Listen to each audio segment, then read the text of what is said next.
Red string theory atau teori benang merah. Pernah nggak kamu ngedenger itu? Atau kamu udah pernah mengalami itu? Ini topik yang sangat menarik. Aku akan bahas ini. Hey guys, welcome back to my channel. Kembali lagi di segmen Random Talk. Oke teman-teman, video ini bakal panjang durasinya. Jadi aku harap kamu enjoy nonton video ini. Boleh sambil makan, sambil minum. Pastikan kamu tuh lagi free time. Jadi kamu tuh pay attention sama semua omongan aku di sini. Kalau misalkan kamu pengen tahu ya. Karena banyak banget pertanyaan dari beberapa temen aku. Dia pengen tahu apa kaitannya ini dengan manifesting. Pokoknya adalah aku akan cerita. So ya, tanpa menunggu lama, let's get started. Oke, beberapa poin udah aku catat di buku aku guys. Seperti biasa ya, aku harus ada poin-poin tertentu biar aku tuh nggak lupa gitu loh. Teori benang merah atau red string theory ya bahasa Inggrisnya. Sebenarnya aku tuh beberapa minggu ini sering banget lewat di FYP aku. Orang ngebahas itu.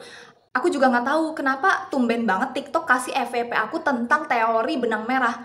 Hampir ada beberapa kreator yang cerita kayak dia ketemu suaminya, dia kenal sama orang ini, ternyata orang ini tuh udah notice dia dari beberapa tahun yang lalu. Terus aku mikir, wow, ini menarik banget ya. Teori benang merah ini benar-benar sesuatu hal yang nggak bisa kita jelasin pakai logika, nggak bisa dicari pakai penelitian, ilmuwan, sains gitu. Ini tuh bukan kendalinya manusia. Ini bukan manusia yang membuat benang merah ini. Ya iyalah, kita aja manusia nggak bisa milih mau lahir di negara mana, jadi jenis kelamin perempuan atau laki-laki, di keluarga mana, orang tuanya siapa, saudaranya siapa, ya kan? Teori benang merah ini tuh udah ada ya dari zaman kuno. Dia tuh populer banget kepercayaannya di Jepang dan di Tiongkok, di China. Jadi arti dari teori benang merah ini adalah dua orang yang ditakdirkan berjodoh, bertemu karena ikatan ini tak kasat mata dan gak akan pernah terputus. Dan aku mau ingetin juga teman-teman, teori benang merah ini gak hanya ikatan kamu dengan pasangan kamu. Kayak kamu sama suami kamu, misal kamu udah nikah nih yang nonton video ini, kamu merasa oh benang merah aku ini hanya untuk aku dan suamiku. Enggak juga. Ini juga berlaku sama keluarga kamu, tetangga, dosen, rekan kerja, pokoknya siapapun orang yang pernah memiliki hubungan sama kamu. Kamu tuh pernah ada connection secara batin sama orang itu. Dan teori benang merah ini kan gak bisa dilihat pakai mata manusia secara telanjang ya. Kita aja gak bisa melihat energi, tapi kita bisa merasakan. Ini sama seperti teori benang merah ini. Kamu merasa ada connection yang sangat kuat sama orang tersebut meskipun kamu belum kenal sama dia. Atau dia belum kenal sama kamu, tapi kamu ngerasa kayak kenal dia banget padahal kita aja gak pernah ngobrol misalkan. Atau kamu aja belum pernah ketemu, cuma chatting-chatting di DM, sosial media, tapi kamu merasa kayak ikatan connection-nya tuh kuat. Dan teori benang merah ini ada sangkut pautnya tentang kehidupan masa lampau. Jadi buat teman-teman yang percaya hidup itu nggak cuma sekali, yang berulang kali kelahirannya, apa? Reinkarnasi atau kelahiran berulang, itu ada kaitannya sama si benang merah ini. Kalau di bahasa alam semestanya itu, jadi hukum alam semesta tuh banyak banget, ada 12. Salah satunya itu ada law of divine oneness atau onesses, aku lupa. Segala sesuatu di semesta ini punya koneksinya masing-masing. Jadi tali ini tuh nggak hanya satu guys, dia tuh kayak bercabang. Benang ini nyangkut ke sahabat aku, nyangkut ke orang tua aku, ke siapapun yang nggak pernah terputus, meskipun kamu udah lost contact sama dia. Jadi gini, aku ada cerita ya teman-teman, kalau misalkan kamu masih bingung sama penjelasan aku. Teori benang merah ini aku menyadari di saat SMP. Tapi aku nggak tahu kalau ini tuh teori benang merah gitu loh guys. Setelah aku pelajarin, setelah aku dengerin dari cerita-cerita orang juga, dari berbagai sumber yang ada gitu aku baca. Bentar, iklan dulu ya. Di sini aku udah punya ebook pertama judulnya How to Elevate Your Life. Buku ini membahas dan mengajarkan kamu bagaimana caranya mengembangkan diri. Aku harap buku ini jadi pegangan kuat untuk kamu yang lagi kehilangan arah. Dah, langsung aja order, harganya di bawah 100.000. Kamu bisa cek linknya di bio aku. Aku mulai menyadari aku punya teori benang merah ini sama sahabat aku. Kalau sama keluarga itu udah pasti ya, ya iyalah aku punya ikatan batin sama orang tua aku, sama keluarga, saudara. Tapi yang bikin benang merah yang aku tangkep pada saat SMP, jadi aku punya sahabat cewek. Aku beda kelas sama teman aku. Dia nggak datang pas mos, jadi dia nggak ikut mos gitu loh. Tapi udah langsung masuk aja. Oh, anaknya introvert ya, beda. Kalau aku kan extrovert. Pokoknya ternyata dia itu, anak baru itu, satu perumahan sama aku. Ternyata dia itu satu komplek ya sama aku. Jadi aku beda gang doang sama dia. Dan ternyata rumah kita tuh cuma beberapa langkah doang tuh nyampe gitu loh.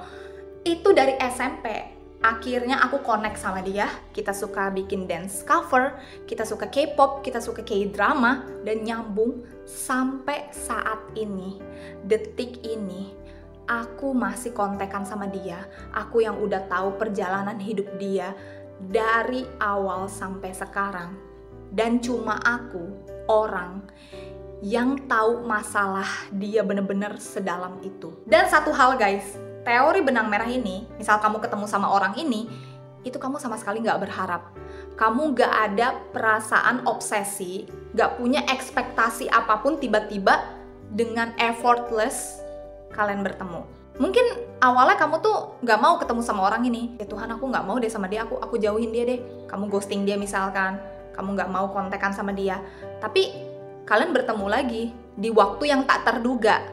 Karena teori benang merah ini kita nggak bisa menebak kapan itu terjadi.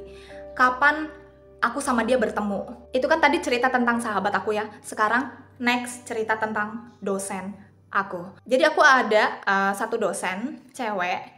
Dia itu dikenal dengan tegas banget.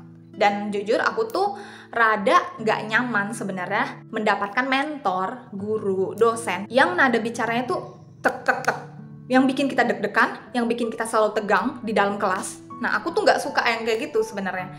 Tapi positifnya adalah ya aku cepat mengerti materi yang diajarkan. Ya gitulah, ada plus minus ya sebenarnya. Dosen aku ini, aku mulai ketemu di semester 4. Aku terus-terusan ketemu dia sampai menjelang sidang skripsi. Padahal aku tuh manifest. Aku nggak dapet dosen yang aku manifest, tapi aku dapetnya siapa?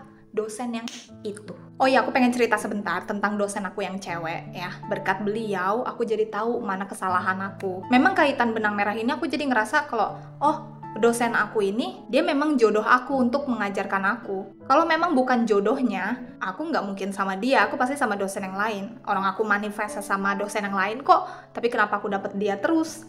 Setiap kelas aku diajarin sama dia terus. Dia udah kenal aku banget gitu, dia tahu aku, oh memang udah takdirnya dari Tuhan, mau kemanapun aku pergi, akan ketemu lagi di waktu yang tidak bisa kita pikirkan, di waktu sidang skripsi guys. Very very interesting. Takdir itu memang cantik banget, memang itu udah garisnya dari Tuhan. Kamu mencoba untuk menghindar, tetap aja akan ketemu lagi. Kita nggak bisa kabur, tapi kita harus hadapi. Ada sesuatu yang harus kita ambil pembelajaran dari pertemuan kamu dengan seseorang dari benang merah itu. Takdir pertemuan aku sama Ko Gerald ini menurut aku sangat unik ya. Dan memang cantik banget jalan dari Tuhan. Aku dipertemukan, dia jadi mentor aku. Suatu hari ternyata aku membutuhkan dia untuk jadi narasumber skripsi. Aku nggak tahu bakal gimana caranya biar aku mudah ngekontak Ko Gerald biar jadi narasumber aku, ngerti gak sih guys? Aku kan undang Kak Dwiki, Kak Alpi, Cijewe, Aji dengan mudahnya gitu loh, dan mereka bersedia karena mereka kenal aku. Coba bayangin, aku kontak Ko Gerald, boro-boro DM aku dibaca sama dia. Dan waktu aku kenal sama Ko Gerald kan akhirnya dia kasih nomor WA-nya, aku bisa kontak dia lewat WA. Aku juga udah kenal sama editornya si HS. Ternyata HS juga temen kampus aku guys. Editornya Ko Gerald itu kita satu kampus. Aku satu kampus sama HS, jadi memang udah takdir ya guys, udah jalannya dari Tuhan. Jadi aku lebih dipermudah, sangat effortless. Aku bersyukur banget sama Tuhan, dikasih jalan yang sangat gampang untuk memperlancar skripsi aku. Kalau memang aku bukan takdirnya ketemu sama Ko Gerald, mungkin aku akan kesusahan mencari narasumber. Tapi memang segala sesuatu yang terjadi ada alasannya guys. Ini sebenarnya teori benang merah ini masih berkaitan dengan hukum alam semesta yang nomor 1 tadi aku bilang. Segala sesuatu di semesta ini, di dunia ini ada kaitannya satu sama lain. Kayak kamu tiba-tiba ketemu aku, kamu tidak ekspektasi tinggi, kamu gak obses sama orang itu, ketemu lagi guys, tapi di waktu yang tak terduga. Terus juga aku tuh ada satu lagi dosen yang dia tuh baik banget, dosen aku cowok, dan dia selalu support konten aku. Dia tahu aku suka ngedance, dia tahu aku suka K-pop, dia tuh selalu kayak nyapa aku ya. Dan aku ketemu sama dosen ini dari semester 2. Dari semester 2 kita ketemu terus sampai sidang skripsi, dan dia jadi pembimbing skripsi aku. Sampai saat ini, sampai detik ini, aku masih tahu kabar dosen aku karena kita follow-followan di TikTok. Kayak dia ulang tahun aku ucapin, gimana ya? Teori benang merah ini tuh bukan hasil dari yang kamu inginkan, bukan hasil yang dari kamu harapkan, tapi datang begitu saja tanpa kamu minta. Terus juga aku pengen cerita sama Cinatia Shina. Oke, Cinatia Shina ini aku tuh ngefans sama dia dari 2019. Itu zaman-zamannya dance Señorita. Kalian tahu gak sih yang dia dance sama Korendi? Aku jatuh cinta sama mereka berdua di situ. Gak tahu ya, kalian tuh kalau ketemu sama seseorang terus kalian udah anggap deket, aku melihat Cinatia itu kayak berasa cici aku sendiri. Ya padahal dia aja nggak kenal sama aku. Aku aja nggak tahu dia siapa gitu kan. Waktu itu aku lihat YouTube dia, lihat dance dia. Tanpa ada ekspektasi yang tinggi, ya aku follow dia aja. Aku follow, aku ngikutin semua aktivitas dia. Aku pelajarin dance dari dia juga. Sampai akhirnya, ya dia notice aku. Dia tahu aku suka dance tuh. Aku seneng tuh di notice. Duh, pengen deh ketemu Cinatia. Wajar gak sih kalian pengen ketemu sama idola kalian? Ketika kita mengidolakan seseorang, siapa sih yang nggak mau ketemu? Pasti semua orang juga pengen ketemu. Tapi bedanya, aku keinginan pengen ketemu sama step by step idea ya Cinatia Korendi itu nggak setinggi itu, nggak sengarep itu, ngerti nggak? Beda cerita kalau aku ngarep banget ketemu An Hyun Sop. Aku ngarep banget ketemu Moon Sang Min. Pernah kok ada kepikiran, ih kapan ya aku ketemu sama Cinatia Korendi? Udah abis itu tuh kayak nggak ada ini sama sekali, nggak ada keinginan yang pengen banget. Sampai akhirnya mereka rilis MV, mereka punya lagu sendiri, Ayaya, Nanana, sama Rampampam kan. Aku selalu reaction, dan aku kagetnya ternyata Korendi notice aku, Korendi mention aku di Instastory. Aku tuh merasa kayak punya hubungan saudara sama mereka, padahal kita aja orang lain, kita orang asing. Ikatan saudara yang jauh banget sama dia. Jadi kalau kamu percaya sama kehidupan masa lalu ya, past life, I think kita pernah bertemu di past life, dan benang merah kita itu masih nyambung. Aku follow dia dari 2019, masuklah ke COVID. Terus berjalannya waktu sibuk sama kuliah juga. 2021 sampai 2022 tuh aku fokus banget kuliah karena mau skripsi. Aku jadi jarang ngeliat update Cinatia sama Korendi karena aku sibuk sama kuliah kan. Ya mereka juga sibuk sama kerjaan dia gitu. Jarang ngeliat story-nya Cinatia. Kalau mereka lewat di beranda aku, oke, aku like. Kalau mereka nggak lewat, aku nggak nyariin. Aku nggak stalking, cuma berpikir ya udah deh, kalau emang jodohnya kita pasti bertemu. Tapi kalau emang enggak, ya udah aku hanya menjadi fans biasa aja. Karena susah ya ngajak mereka ketemu. Aku bukan siapa-siapa, ngapain aku ngajak ketemu mereka? Terus mereka mikir lu siapa? Tahun 2024, Cinatia bikin form undangan ulang tahun lah, acara birthday gitu. Di situ posisinya aku tuh lagi kayak prepare mau pulang lah, abis kelar kerjaan. Malam-malam jam 7. Aku scroll Instagram. Aku nggak tahu kenapa aku tiba-tiba scrolling Instagram. Aku tahu ultahnya Cinatia tuh Maret. Aku cuma mikir, oh nanti ucapin lagi ke cicinya, mau posting di story kayak gitu. Mana ada sih aku kepikiran, oh gue bakal diundang nih sama Cinatia. Ya ampun, aku mana kepikiran kayak gitu. Aku aja cuma sebagai followers dia kan. Tapi ternyata dia buat meet and greet. Siapa yang gak mau coba meet and greet sama idola sendiri? Ya mau dong, apalagi bisa makan bareng, bisa ketemu bareng. Oke. Posisi aku tuh udah gendong tas, udah siap-siap mau jalan pulang. Tapi ya udahlah, ntar dulu isi iseng-iseng form. Aku ingat-ingat, oh dia suka warna kuning. Oh dia kuliah S2-nya di Australia. Ini dia, ada yang menarik pertanyaan dari temen aku. Bentar, aku baca DM-nya ya. Ini aku mau tanya, semisal awalnya bukan tentang benang merah, terus dipraktekan Loa bisa nggak? Soalnya Kak Sela ketemu Cinatia itu awalnya karena manifest juga gitu. Nah, termasuk benang merah atau hasil manifest ya Kak jadinya? Ini menarik sih. Ketika aku waktu diundang meet and greet Cinatia itu, aku coba untuk praktik manifest. Ya aku iseng-iseng aja gitu, praktik scripting. Kalau misalkan kalian tahu ya, teknik manifest itu ada banyak banget. Kalian bisa meditasi, bisa dibayangin di kepala, bisa diucap, bisa ditulis. Nah, aku pakai teknik menulis aja, seolah-olah sudah terjadi. Mencoba iseng-iseng, tapi bukan berharap banget. Manifest dan benang merah itu adalah hal yang berbeda. Jangan salah tangkap, manifest itu artinya mewujudkan, perwujudan. Beda sama teori hukum alam semesta, hukum tarik-menarik. Aku menggunakan praktek hukum tarik-menarik dari pikiran aku kalau aku yakin aku bisa diundang. Tapi manifest itu gimana cara aku mewujudkannya? Ya aku mewujudkannya dengan cara aku isi formulir dan aku mencoba menulis. Ayo, jangan salah paham dengan konsep manifest dan law of attraction ya. Law of attraction itu kekuatan pikiran dan keyakinan yang kuat 100%. Dan ingat detachment, let go. Ketika aku udah praktik untuk mewujudkan sesuatu yang aku mau, dan itu aku lepasin. Ini kayak misalnya ini keinginan aku pengen banget diundang di Cinatia kan. Aku udah minta ke Tuhan, dan aku lepasin ini. Kamu yakin kamu terpilih, kamu yakin itu terjadi, tapi kalau nggak terjadi, ya udah. Kamu harus punya mindset itu, praktik manifest dengan teknik law of attraction. Kita manifest nih, mewujudkan, tapi mau pakai teknik apa? Dengan cara hukum tarik-menarik. Hukum kaitan pikiran kamu dengan semesta. Kamu yakin kamu diterima, tapi kalau aku nggak diterima, ya udah. Jadi kalau misalkan aku bukan takdirnya bertemu sama Cinatia, ya udah. Oh, mungkin aku cuma jadi fans online aja, aku nggak akan pernah ketemu kayak gitu. Beda cerita kalau misalkan aku punya benang merah sama Cinatia. Sebenarnya tanpa praktik manifest, itu udah pasti diterima, udah pasti dipilih, diundang. Karena ini aku hanya mencoba meningkatkan keyakinan aku ketika praktik manifest. Terus juga DM dari teman aku juga lagi, dan sama Kak Natia juga. Kan aku ulang tahunnya sama kayak Kak Natia 3 Maret. Dan setiap fashion yang Kak Nat pakai, itu tuh aku selalu suka. Kayak gayanya, dan memilih apapun, itu tuh kita selalu mirip. Terus sampai di titik aku ngucap, pokoknya next mesti ketemu langsung sih. Taunya dia main ke GI, pada saat itu aku lagi kerja di GI. Dan kita bisa ketemu, terus sering DM-DM-an, udah kayak teman. Pas dia meet and greet kemarin, dapat undangan dan akhirnya bisa ketemu lagi. BTW salam kenal ya, kita ketemu pas di acara meet and greet-nya Cinatia. Pokoknya benang merah ini kalian ditakdirkan bertemu di dunia nyata. Gimana caranya, kapan, itu bukan urusan kamu. Aku ulangi ya. Benang merah adalah takdir dari Tuhan.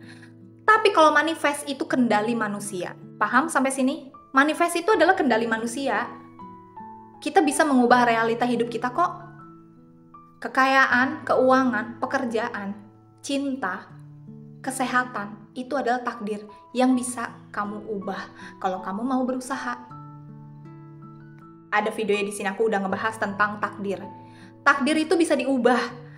Tapi keputusan akhir dari benang merah ini cuma Tuhan. Manifest kan kendali manusia ya. Aku manifest biar bisa berteman sama orang itu. Berusaha untuk mendekati dia. Aku praktek scripting, aku praktek meditasi, visualisasi. Itu kan kendali aku ya. Bisa kita dapat, bisa kita enggak. Kalau misalkan aku dapat manifest itu, akhirnya aku bisa bersahabat sama Cinta Laura.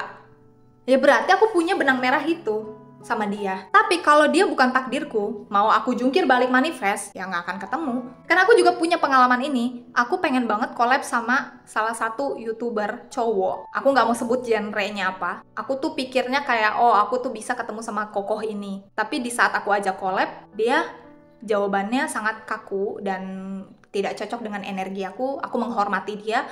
Aku nggak berani ajak dia collab lagi. Aku nggak berani nge-DM dia lagi sekarang karena memang kita tidak ditakdirkan ketemu. Tapi kalau misalkan ada orang-orang nih manifest dan akhirnya terwujud, ya berarti memang itu udah takdirnya. Manifest itu adalah usaha manusia biar bisa mencapai itu. Aku manifest jadi penyanyi. Caranya gimana? Ya aku ikut audisi, aku berdoa, aku percaya, aku yakin, aku naikin vibrasi aku. Contoh benang merah juga aku dapet dari Ko Geralditan. Aku beraninya share di story kan tentang Cinatia kemarin ya. Aku nggak berani share punya kaitan sama Ko Gerald juga karena aku follow-followan sama Ko Gerald, jadi dia selalu lihat story aku karena aku malu kalau dilihat dia gitu. Sama aku juga ngefans sama dia tahun 2019.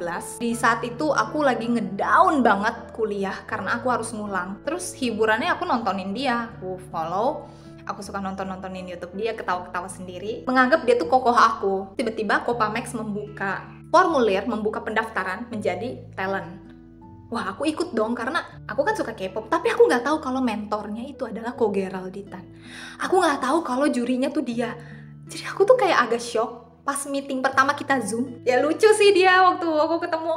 Kayak selama ini orang yang aku tonton, sekarang dia adalah guru aku. Aku jadi content creator sekarang itu berkat Ko Gerald juga. Dia ngasih ilmu, kita kayak mentoring selama beberapa bulan gitulah. Dia nilai kualitas konten aku, dia kritik juga apa yang salah. Di situ akhirnya jadi sering collab. Lost contact, aku skripsi, dan aku undang dia lagi jadi narasumber aku. Dan akhirnya sampai sekarang aku tahu kabarnya Ko Geralt, walaupun kita nggak pernah chatting-chattingan gitu ya. Dia sering liat story aku, dia tahu kabar aku. Pas di ultahnya Cinate juga kita ketemu, kita sapa-sapaan. Wow, ternyata aku ditakdirkan ketemu sama Ko Geralt. Suatu koneksi yang sangat effortless. Kamu nggak perlu jungkir balik, nggak perlu berdoa sampai siang malam. Dengan mudahnya kamu dapet.